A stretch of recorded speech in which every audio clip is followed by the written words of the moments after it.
Welcome to another episode, everyone.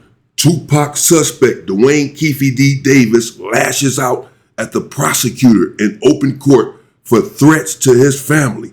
He's upset because he believes that the prosecutor released his address to someone. Apparently, they're in court. Perhaps the prosecutor released his address. However it went down, his address got out, and he feels like his family's life is in danger. So he, as we can see here, is pointing at the judge saying, "Hold on, judge, I have something to say." And then he gets on the prosecutor there in open court. Another individual was testifying that when Keffe D gave him the information about unaliving Tupac Shakur, that it was not satire, that it was the truth, that he takes pride in his work and in his content, that the story was not made up as far as he was concerned. And Keffe D was there in court at the time when the witness was testifying, shaking his head, yeah, telling him to say yes, that, the story had been doctored up.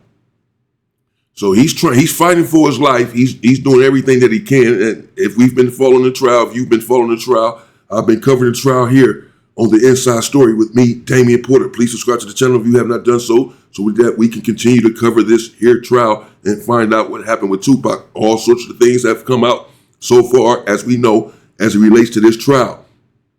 Keffe D has been snitching for a very long time. That's one of the things that's come out. Dirt Rock, another individual from Southside Compton Crip, has been snitching for a very long time. These individuals were snitching on, they snitched on Baby Lane too. Apparently, Trayvon Lane, he was in the paperwork.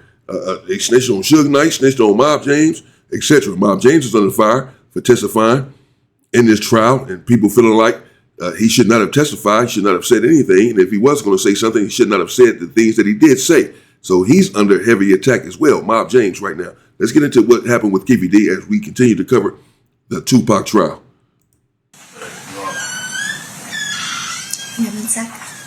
For the record, the jury, maybe it's accident? Okay, yes. What's up? They keep giving out my address. They broke in my house, vandalized my house, vandalized my wife's car. You know what I'm saying? Because they keep giving out our address. Now they gave out my sister's address. This stuff is wrong. I've heard it's going on both ways, that there's concerns both ways. They're wrong. I've admonished them to talk to their witnesses and anyone they can communicate about these issues, okay? So your attorney let me know what's going on. I get beat up by the cops. The guy attacked me in here, sent me to prison. Oh, man. He said they gave out his address, as we can hear, in case you can't hear the defendant, they gave out his address, referring to the prosecutor, that they vandalized his house, vandalized his wife's car, and then that they turned around now and gave out his sister's address. And something happened with his sister as well, apparently, the defendant here. So he's not happy about this, as we can see, but the judge immediately says, well, it's going both ways. Like, what? He has given out the prosecutor's address, the judge is saying? Someone on the prosecution, she's not talking about his defense attorney.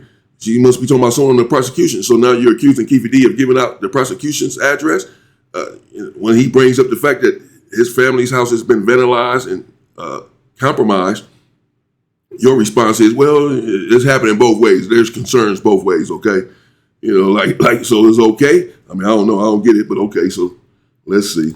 This is wrong, and it's mostly this guy.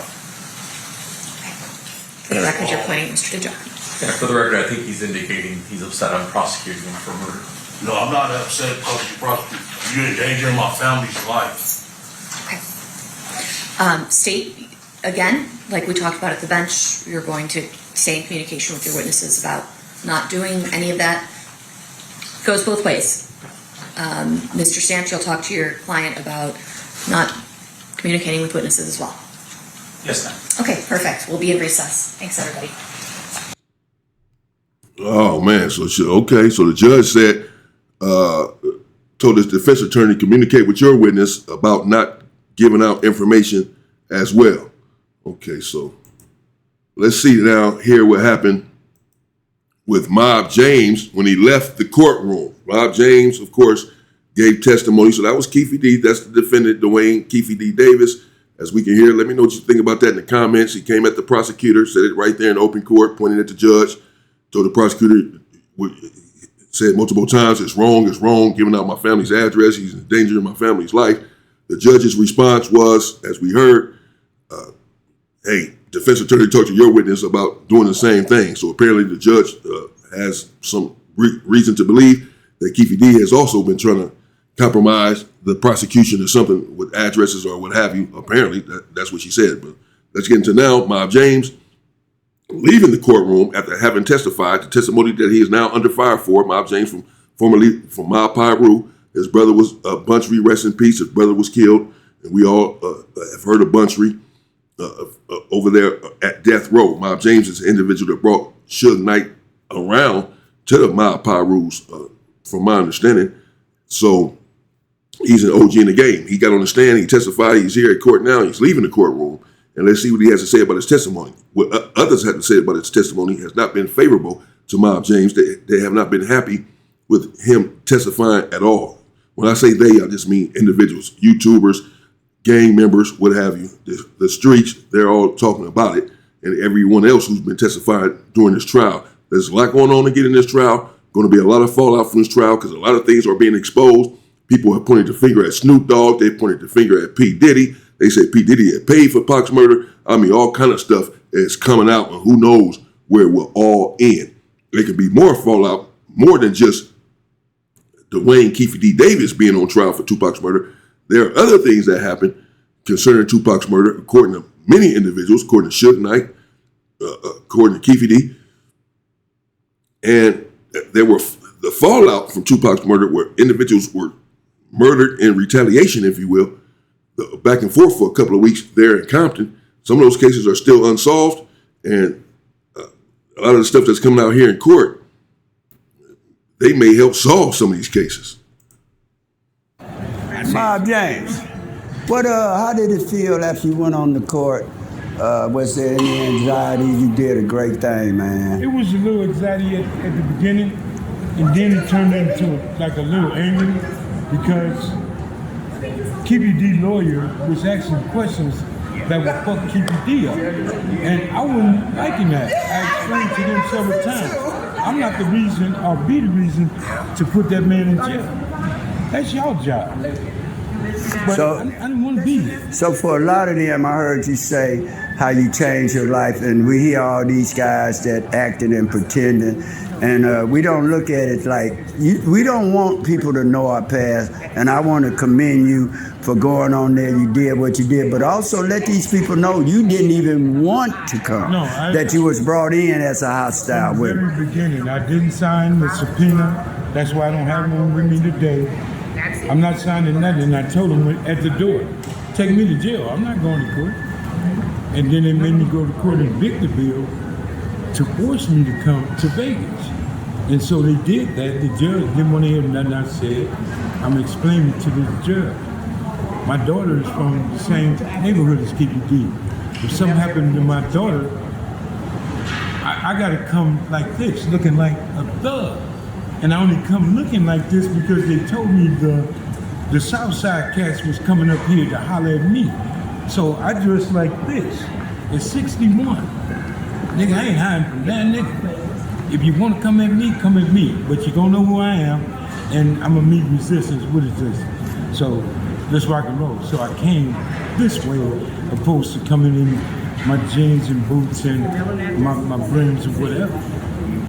Okay, well, damn. I heard something about that actually earlier today, that the Southside Compton Crips, they said kill. The title that I saw said Mob James responds to the Southside Compton Crips threatening to kill him. I didn't even get into it. I didn't even try to research it or whatever. I'm like, that didn't happen.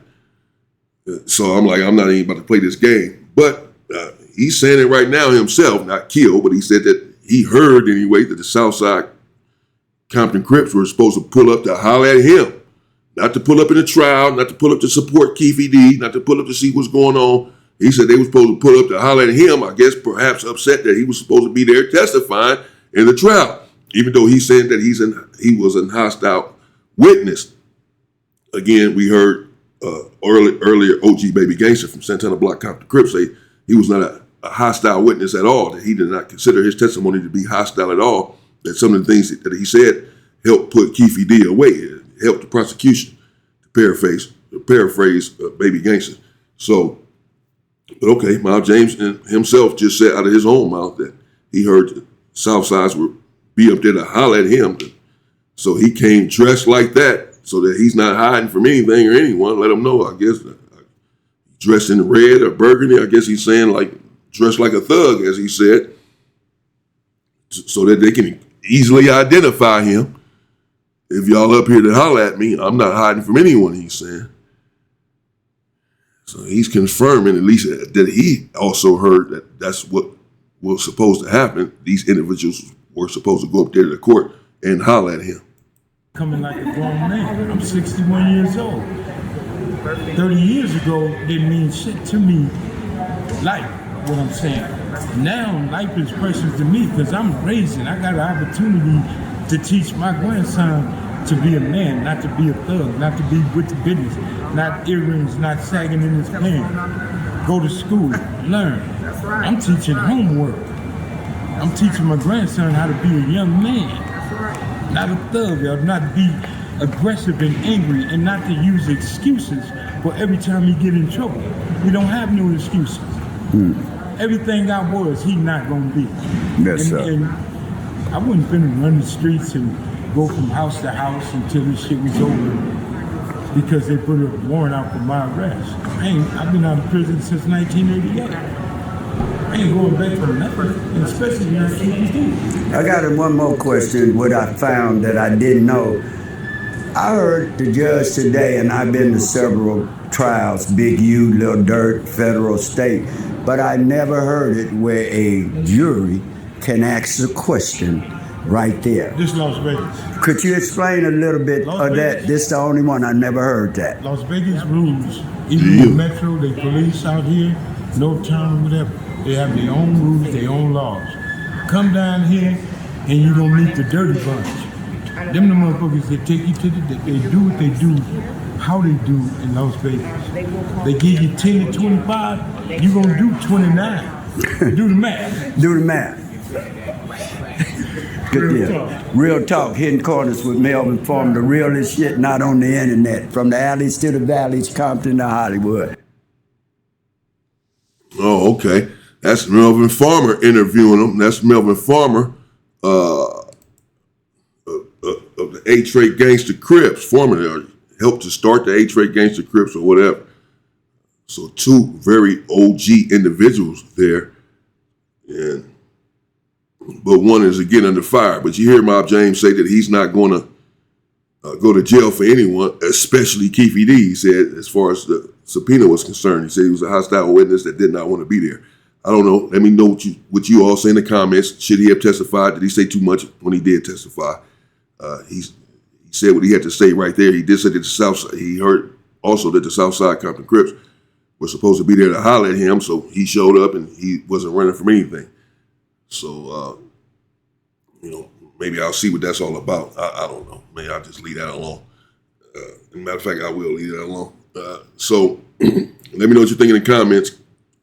The defendant, Dwayne Keffe D. Davis, hollering at the judge and at the prosecution, saying that the prosecution put his family's life in danger, continues to put his family life in danger, that his wife's home and car was vandalized, or he said the home was broken into, the car was vandalized.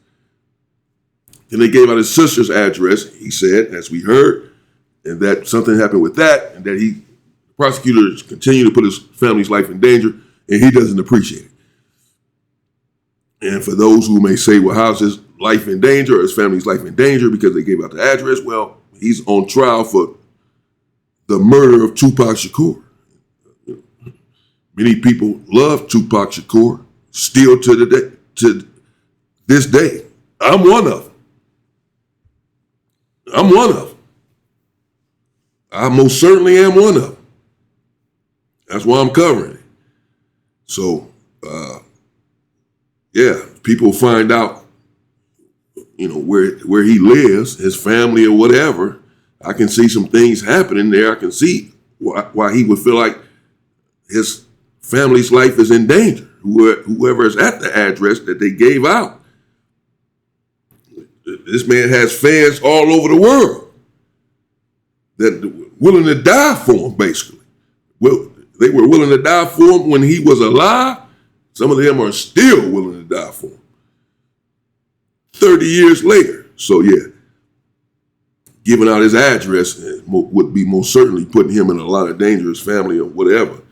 He said something happened to him since he's been in jail. Yeah, he has a lot of fans. If he's found guilty of this, then yeah, it wouldn't be good, I would think. Let me know what you think in the comments. Stay safe. We continue to cover it and stay free.